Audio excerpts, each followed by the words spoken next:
जब से बिहार में महागठबंधन तेजस्वी की सरकार आई है, तब से भोजपुरी के दबंग स्टार खेसारी लाल यादव का एक गाना गांव से लेकर स्टेशनों में और शहरों में भी खूब बज रहा है कि लालू बिना चालू ही बिहार ना हुई।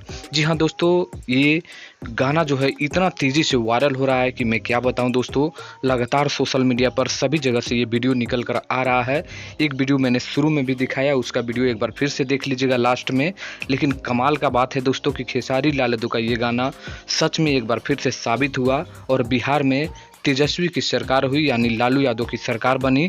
और हो सकता है कि लोकसभा में भी जो है तेजस्वी की सरकार बनेगी और खेसारी लाल यादव उस पर भी ये गाना गाकर आप लोगों को जरूर देंगे।